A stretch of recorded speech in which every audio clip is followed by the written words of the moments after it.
नमस्कार बच्चों, कैसे हैं आप लोग। आशा करते हैं अच्छे से होंगे और आपकी पढ़ाई भी बहुत ही अच्छे से चल रही होगी। बच्चों, हम लोग जो पढ़ रहे थे स्वर्ण काकः चैप्टर एनसीईआरटी क्लास 9th शैमुसी को पढ़ रहे थे और उसमें हम लोग एक पैराग्राफ समझ चुके थे, उसके व्याकरण को समझ चुके थे।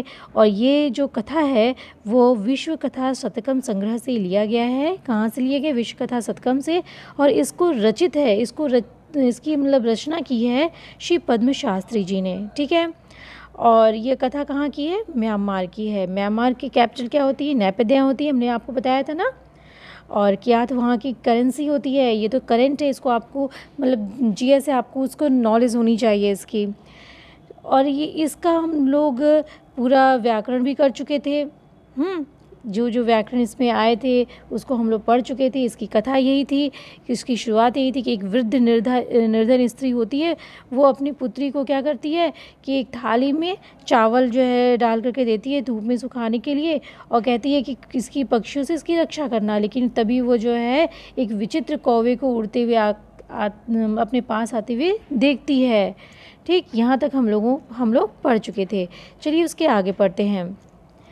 नैतादृशः स्वर्णपक्षो रजतचञ्चुः स्वर्णकाकस्तया पूर्वदृष्टः तं ताण्डुलान् खादन्तं हस्तञ्च विलोक्य बालिका रोदितुम् आरब्धा। क्या है कि देखिए, नैतादृशः में सबसे पहले देखिए कौन सी संधि हुई है? आ गया ना दो मात्रा। जब भी ऐसे दो मात्रा आ जाए ना तो आपको संधि पहचान में थोड़ी सी आसानी होगी। वहाँ पे संधि हो जाती है आपकी वृद्धि संधि। ठीक, वृद्धि संधि। तो यहाँ पे देखिए दो संधियाँ आ रही है, एक तो वृद्धि संधि और दूसरी दीर्घ संधि। न का अ, ठीक, और प्लस एत का ए, दोनों मिलके क्या बन गया है? आई, नैत हो गया। ठीक, और त का अ और आदृश का आ, और आदृश का आ, दोनों मिलके क्या बन गया है? आ। ये हो गई दीर्घ संधि, नैतादृशः। ठीक, तो कह रहे हैं कि स्वर्ण पक्षो रजत न एतदृशः। स्वर्ण पक्षो सोने के पंख, सोने के पंख वाला, रजत चंचू चांदी के चोंच वाला, स्वर्ण काकस्तया, स्वर्ण काकः, ये आधा स आया ना, हम आपको बता चुके हैं। जहाँ पे ऐसा स आएगा वहाँ पे आप तुरंत समझ जाइए कौन सी संधि है। ये आपकी वृद्धि संधि, सॉरी, ये विसर्ग संधि है। कौन सी संधि है? विसर्ग संधि। और यहीं से आपको विसर्ग लगाना है। स्वर्ण काकः तया। ठीक, स्वर्ण काकः तया। तो कह रहे हैं कि सोने के पंख वाला, चांदी के चोंच वाला, स्वर्ण काकः, सोने के कौवे को, इस प्रकार के एतादृशः, इस प्रकार के सोने के कौवे को पूर्व दृष्टः न आदृशः, पहले नहीं देखा था। ठीक है, पहले नहीं देखा था। तम तंडुलान, तम मीन्स उस, तंडुलान मतलब चावलों को। इसमें तंडुलान में क्या हो गया है? द्वितीय बहुवचन। ठीक है, क्या हो गया है? द्वितीय बहुवचन। चावलों को, खादंतम खाते हुए, हसंतम च, और इसमें शत्रु प्रत्यय लगा है बच्चों। ठीक है, हसंतन च, और हंसते हुए, विलोक्य देख करके, विलोक्य में मतलब देख करके, बालिका। देखिए विलोक्य क्या है? इसमें क्या लग गया है? वी उपसर्ग है। और जहाँ पे वी उपसर्ग लगेगा वहाँ पे कौन सा प्रत्यय हमने बताया था आपको? ल्यप प्रत्यय। कौन सा प्रत्यय बताए थे हम आपको? ल्यप प्रत्यय। ठीक, तो वी लोक्री प्लस ल्यप, वी लोक्री प्लस ल्यप, विलोक्य। तो बन गया विलोक्य, देख करके। ठीक, इसका मतलब देख लीजिए आप, वी उपसर्ग हो गया, लोक्री ये आपका हो गया धातु प्लस ल्यप प्रत्यय, ये बनता है विलोक्य। ठीक है, और ल्यप प्रत्यय वहीं लगता है जहाँ पे उपसर्ग लगेगा। ठीक, वरना कत्व प्रत्यय से हम लोग कत्व प्रत्यय यूज़ करते हैं। जहाँ पे विसर्ग नहीं लगता है ना, करके के लिए त्वा प्रत्यय का इस्तेमाल करते हैं। तो विलोक्य बालिका रोदितुम आरब्धा, देख करके बालिका क्या की, रोदितुम, रोना आरंभ कर दी। धातु के पहले तुमुन प्रत्यय लगता है तो उसको जो है के लिए प्रोनाउंस नहीं करते हैं हम लोग। तुमुन प्रत्यय इसमें लगा है ना, रोदितुम, इसमें कौन सा प्रत्यय लगा है, तुमुन प्रत्यय लगा है, ठीक है। रोदित धातु में तुमुन प्रत्यय लगा है तो क्या बन गया है, रोदितुम। तो रोदितुम आरब्धा, रोना आरंभ की, ठीक है। तो तम तांडुलान, उन चावलों को खाते हुए और हंसते हुए देख करके बालिका रोना आरंभ की। तम निवारयंती सा प्रार्थयत, निवारयंती मतलब क्या होता है, निवारयंती मतलब होता है रोकते हुए, ठीक है, उसको मना करते हुए, उसको रोकते हुए। तम मतलब उसको, निवारयंती रोकते हुए, सा वह, प्रार्थयत प्रार्थना की, तांडुलान माँ भक्ष्य, चावलों को, माँ मत भक्ष्य खाओ, चावलों को मत खाओ। कौन सा लकार है ये आपका लोट लकार है, ठीक है। कौन सा लकार है, लोट लकार। जहाँ पे हम आदेश देते हैं वो कौन सा लकार हो जाता है, आपका लोट लकार हो जाता है। चावलों को मत खाओ, मदिया माता, मेरी माता, मदिया माता मेरी माता। अतीव निर्धना वर्तते, इसमें तृतीया लगी है बच्चों। मदिया माता, मेरी माता अत्यंत निर्धना वर्तते, अत्यंत निर्धन है। स्वर्णपक्षः, स्वर्णपक्षः सोने का पंख, काकः प्रोवाचः, सोने के पंख वाला कौवा। अब काक की विशेषता क्या है, काक विशेष पद है और इस विशेष पद का विशेषण क्या है, स्वर्णपक्षः। प्रोवाच बोला, ठीक, स्वर्णपक्षः प्रोवाच उत्तर दिया, बोला। अब ये इस स्वर्ण पक्ष काका प्रोवाच, अब इस लाइन में यदि पूछा जाए क्रियापद कौन सा है तो प्रोवाच क्रिया है और इस क्रियापद का कर्ता क्या है, काक है, ठीक। माँ शुचः, शोक मत करो, शुचः मीन्स शोक करना, दुख करना। माँ मतलब मत करो, शोक मत करो, ये भी आपका लोट लकार है। सूर्योदयात प्राग ग्रामाद बहि, अब ये देखिए सूर्योदयात प्राग, सूर्योदयात सूर्य से पूर्व, ग्रामाद बहि ग्राम से बाहर, सूर्योदयात मतलब प्रातः काल, सूर्योदयात मतलब सूर्य काल से, सूर्य से पूर्व, प्राग का मतलब ये ग ना, ये ग क्या है, ये क है।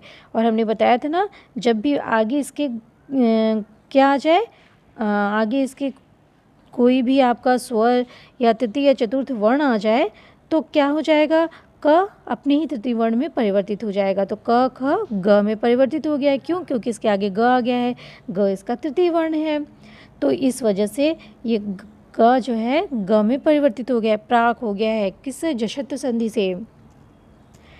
तो फिर क्या हुआ है, सूर्योदयात प्राग ग्रामाद बहि, सूर्य से पूर्व, और सूर्योदयात है, सूर्योदयात आ गया ना आत। अब सूर्योदयात यदि पूछा जाए तो इसमें कौन सा विभक्ति, कौन सा वचन हो जाएगा, तो इसमें आपकी पंचमी विभक्ति एक वचन और अपदान कारक, और क्या हो जाएगा, से, लेकिन से कैसा, अलग होने के अर्थ में। सूर्योदयात प्राग, सूर्य से पूर्व, सूर्योदयात पूर्व, सूर्य के उगने से पूर्व यानी कि प्रातः काल। ग्रामाद बहि, ग्रामाद बहि, अब ये देखिए ग्रामाद बहि जो है ना, ये क्या हो जाता है, ग्रामात, क्या हो जाएगा बच्चों, ग्रामात, और फिर उसके बाद क्या है, बहि। ये देखिए प फ ब, ये ब कौन सा वर्ण है, तीसरा वर्ण है, और ये क्या है, त। ये देखिए द है ना, ये द किस में बदला है, ये पहले ये त था तब ये द में बदल गया है, और किस संधि से बदल गया है, जशत्व संधि से बदल गया है। ग्रामात ग्रामाद हो गया है। क्यों हो गया है, क्योंकि देखिए तीसरा वर्ण आया है, यदि यहाँ पे यह स्वर हो या तीसरा वर्ण हो तो क्या हो जाएगा, किसी वर्ग का तीसरा चौथा वर्ण हो तो ये प्रथम वर्ण अपने ही तृतीय वर्ण में बदल जाता है। तो अपने तृतीय वर्ण में बदल के क्या हो गया है, द बन गया है। ग्रामाद बही, और ये किस संधि के कारण हुआ है, जशत्व संधि के कारण हुआ है। ठीक है, जलाम जशवंते, तो इसका जो है आप इसको आप हमेशा इसी वजह से हम बार बार बोलते चले जा रहे हैं। देखिए कितनी बार ये सारी संधियाँ आ रही हैं और ये सारे शब्द आ रहे हैं, इसीलिए बोलते जा रहे हैं ताकि आप इसको कंठस्थ कर लीजिए, याद कर लीजिए। और जब एक से कई बार आप भी इसको पढ़ेंगे ना तो ऑटोमेटिक आपके दिमाग में वो फिट होता जाएगा। ठीक है, और आपका रिवीजन भी हो जाएगा। ग्रामाद बही, ग्रामात, अब आत आया तो इसमें होगी पंचमी विभक्ति। गांव से बाहर, पिपलम वृक्ष मनु, पिपलम वृक्ष मनु यानी पीपल के वृक्ष मनु, पीपल के वृक्ष में त्वया आगंतव्यम, तुम्हें आना चाहिए। त्वया, तुम्हें आना चाहिए। आगंतव्यम, आना चाहिए अर्थात आना। ठीक है, आगंतव्यम का अर्थ क्या बन रहा है, आना चाहिए। सुयुक्त यानी कि सूर्योदयात, सूर्य से पूर्व यानी प्रातःकाल, गांव से बाहर पीपल वृक्ष में तुम्हें आना चाहिए यानी तुम आना। अहम, मैं, तुभ्यम तांडुलान, अहम, मैं तुम्हें, तांडुल मूल्यम, चावल का मूल्य, दस्यामी, दूंगा। और दस्यामी कहाँ लगता है, अहम के साथ में लगता है, यह हमेशा ध्यान रखिएगा। सी आएगा तो वो त्वम के साथ लगेगा, ती आएगा तो वो लट लकार होता है, वो आपका स के साथ लगता है, अहम के साथ लगता है आपका आमी। ठीक है, तो मैं तुम्हें चावल का मूल्य दूंगा। दस्यामी है ना, ये लृट लकार है, कौन सा लकार हो गया, लृट लकार। मैं तुम्हें चावल के मूल्य दूंगा। प्रहर्षिता, अब क्या हुई, बालिका क्या हुई, हर्षित हो गई कि भाई माँ भी नहीं, माँ को भी मतलब बुरा नहीं लगेगा और मुझे चावल के मूल्य भी मिल जाएंगे। तो प्रहर्षिता, हर्षित हुई। बालिका, खुश हुई। बालिका निद्राम अपि न लेभे, निद्रा भी नहीं ले पाई। ठीक है, सो भी नहीं पाई। निद्राम अपि, सो भी न पाई, लेभे मतलब प्राप्त कर पाई, तो निद्रा भी नहीं ले पाई यानी ठीक से सो भी नहीं पाई। सूर्योदयात पूर्वम एव, सूर्योदयात पूर्वम ए, प्रातःकाल से पूर्व ही। सूर्योदयात पूर्वम एव, प्रातःकाल से पूर्व ही, पूर्वम एव। अब ये देखिए क्या यहाँ पे क्या हो गया है बच्चों, वर्ण संयोग हुआ है। यहाँ पे क्या हो गया है, वर्ण संयोग। सूर्योदयात पूर्वम, सूर्योदयात पूर्वम, ये क्या है, पूर्वम। और बाद में क्या आ गया है, एव। तो म के बाद, पदांत म के बाद जब ए आता है यानी कि स्वर आ जाए तब क्या हो जाएगा, ये यहाँ पे वर्ण संयोग हो जाएगा, ए जाकर के इसमें मिल जाएगा। हाँ, और यदि यहाँ पे व्यंजन होता, यहाँ पे व्यंजन होता तो ये हो जाता मनुस्वारा संधि। मनुस्वारा संधि के कारण ये पदांत, ये जो म है वो अनुस्वार में बदल जाता, लेकिन यहाँ पे स्वर होने के कारण यहाँ पे क्या हो गया है, वर्ण संयोग हो गया है। सूर्योदयात पूर्वम एव, ठीक, प्रातःकाल से पूर्व ही। सा, वह, सा मतलब वह, सा आता है लड़कियों के लिए और सह आता है लड़कों के लिए। वह तत्रोम उपस्थिता, तत्र उपस्थिता, तत्र उपस्थिता में कौन सी संधि हुई है, गुण संधि हुई है बच्चों। तत्र उपस्थिता में गुण संधि, तत्र प्लस उपस्थिता, अ प्लस उ, अ प्लस उ बराबर क्या होता है, ओ होता है। हाँ, तो ये कौन सी संधि है, गुण संधि, और गुण संधि का सूत्र होता है आद गुणः। तत्र उपस्थिता, वहाँ उपस्थित हुई, सूर्य से पूर्व ही यानी प्रातःकाल से पूर्व ही वो वहाँ उपस्थित हो गई। फिर क्या हुआ, वृक्षस्योपरि विलोक्य सा च, वृक्षस्योपरि। अब देखिए फिर आधा सा आ गया ना, हम इसको यहीं से तोड़ देंगे। वृक्षस्य, नहीं, ये क्या है, यहाँ से नहीं तोड़ेंगे। अब हर जगह वो ट्रिक काम नहीं करेगी। ये क्या है, यहाँ षष्ठी विभक्ति लगी है, वृक्षस्य ऊपरी, वृक्षस्य ऊपरी, यहाँ गुण संधि हो गई है। क्या हो गया है, वृक्षस्य, वृक्षस्य, ये देखिए वृक्षस्य प्लस ऊपरी, ऊपरी, य का अ और ये ऊ, दोनों मिलकर के क्या बन गए, ओ। वृक्षोस्परि, वृक्षस्योपरि, ठीक है, ये बन गया ओ, वृक्षस्योपरि, यानी कि वृक्ष के ऊपर। यहाँ पे अस्य आया है ना, तो अस्य आने के कारण वृक्ष में कौन सी विभक्ति, कौन सा वचन लग गया है, ये तो आप अच्छे से अब समझ चुके होंगे कि वृक्ष में आपकी षष्ठी विभक्ति एक वचन संबंध कारक और का की के चिन्ह होता है, ठीक है। तो क्या हो गया है, वृक्ष के ऊपर, विलोक्य, देख करके, और यहीं देखिए लप प्रत्यय आया है, अब बता चुके हैं ऊपर। सा वह च आश्चर्यचकिता संजाता, और वृक्ष के ऊपर च आया है ना, तो हम बोलेंगे और वृक्ष के ऊपर देख करके वह आश्चर्यचकिता संजाता, आश्चर्यचकित हो गई। यत, क्योंकि, तत्र, वहाँ, स्वर्णमय प्रसादो, प्रसाद होता है बच्चों जो हम भगवान को चढ़ाते हैं, प्रसाद, लेकिन प्रासाद है, प्रासाद। तो प्रासाद मतलब क्या होता है, महल, प्रासाद मतलब महल।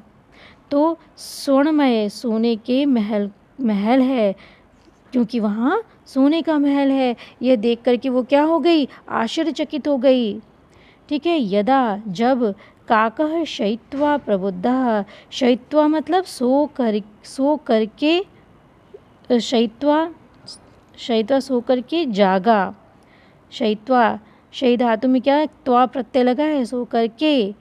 यदा मीन्स जब, काका मीन्स कौवा, सो करके, प्रबुद्ध मीन्स जागा।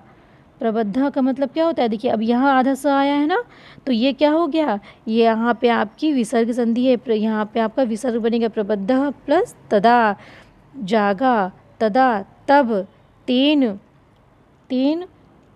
उससे स्वर्ण गवाक्षः, मतलब उसे स्वर्ण गवाक्षात कथितम। स्वर्ण गवाक्षात मतलब, गवाक्ष मतलब होता है खिड़की, गवाक्ष का मतलब खिड़की, सोने की खिड़की से, तब उससे, तेन मतलब उससे, तृतीय विभक्ति है तेन में, उससे सोने की खिड़की से कथितम, कहा, बाले, ओह बाले, ये संबोधन है ना, तो कहे ओह बाले, तुम आगता, तुम आ गई, तुम आगता, तुम आ गई, तिष्ठ, बैठो, अहम, मैं, त्वत्कृते, तुम्हारे लिए, सोपानम, अवतारयामी, सोपानम मतलब सीढ़ी, अवतारयामी, उतारता हूँ।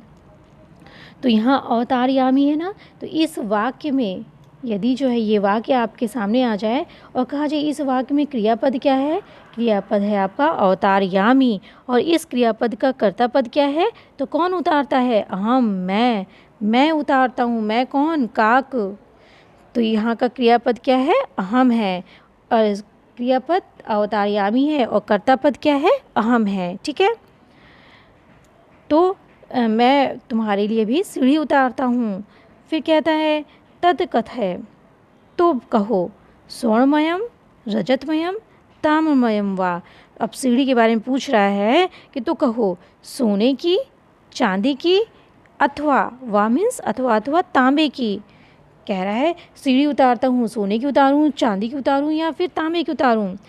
कन्या अवदत, कन्या बोली, कन्या क्या बोली, अहम निर्धन मातुः, अहम निर्धन मातुः दुहिता अस्मि, मैं निर्धन माता की, मैं निर्धन माता की, मातुः,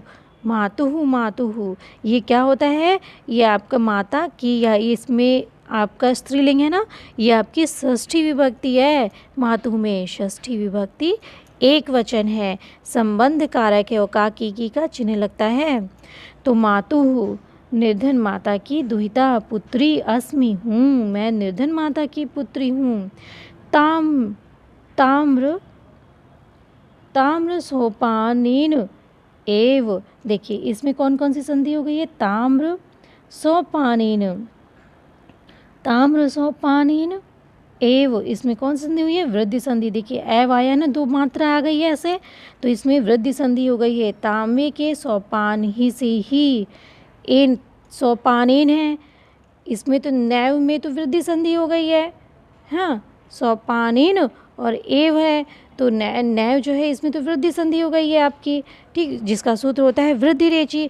और सोपानेन में कौन सी विभक्ति कौन सा वचन है, ये आपका है ना सोपानेन, इसमें कौन सी विभक्ति कौन सा वचन है, एन आ गया, क्या आ गया, एन। तो ये हो गई आपकी, ये उच्चारण आ रहा है ना एन सोपानेन, तो उच्चारण आने के कारण इसमें कौन सी विभक्ति है, इसमें आपकी तृतीय विभक्ति है, एक वचन है, करण कारक है, और क्या हो गया है बच्चों, चिन्ह कौन सा लगता है, से या द्वारा का चिन्ह लगता है। तांबे की सीढ़ी से ही, एवं मतलब ही, तांबे की सीढ़ी से ही आगमिष्यामि, आऊँगी, ठीक है। ये कौन सा लकार है, लृट लकार है, आऊँगी, तांबे की सीढ़ी से ही आऊँगी। परम, परम स्वर्ण सोपानेन सा स्वर्ण भवनम आरोहत, परम किंतु स्वर्ण सोपानेन सोने की सीढ़ी से, सोने की सीढ़ी से, सा वह, स्वर्ण भवनम सोने के भवन में, आरोहत चढ़ी, वो तांबे की सीढ़ी बोली लेकिन वो क्या की कि वो जो है क्या दिया, सोने की सीढ़ी उतारा, तांबे की बोली तो वो सोने की सीढ़ी उतारा और उससे वो चढ़ कर के ऊपर गई, चढ़ी, ठीक है। अब तो ये जो है इसमें जितने भी वीडियोस मतलब मैं धीरे धीरे करके वीडियोस डालूँगी, छोटे छोटे वीडियोस डालूँगी, इस वजह से कि इसमें देखिए कितने हर एक शब्द पे कोई ना कोई आप संधि पढ़ रही है, विसर्ग और इसके विभक्ति वचन और ढेर सारे व्याकरण आ रहे हैं, तो जो भी व्याकरण बन रहे हैं वो आपको समझने में सुविधा हो, इस वजह से छोटे छोटे वीडियोज़ ही आप के लिए लाभप्रद होंगे। तो आज मैं इतना ही फिनिश करूँगी और अगले वीडियो में इसका आगे का पैराग्राफ हम लोग पढ़ेंगे और जल्दी ही 1 या 2 वीडियो में इसको हम लोग फिनिश कर लेंगे, ठीक है। तो आज का वीडियो ये कैसा लगा आप लोग ज़रूर बताइएगा, और अच्छा लगा तो इसको लाइक कर दीजिए और अपने दोस्तों को शेयर कर दीजिए। यदि अभी तक आपने सब्सक्राइब नहीं किया है बच्चों तो इसको सब्सक्राइब जरूर कर दीजिए, और बगल में जो बेल आइकन आता है ना उसे ज़रूर प्रेस करिएगा, ताकि जो मैं जितने भी वीडियोज़ डालूँ आपको मिल सकें और आप उसका आनंद ले सकें, ठीक है, और अपने क्लास में अच्छा परफॉर्मेंस कर सकें। तो हंसते रहिए, मुस्कुराते रहिए।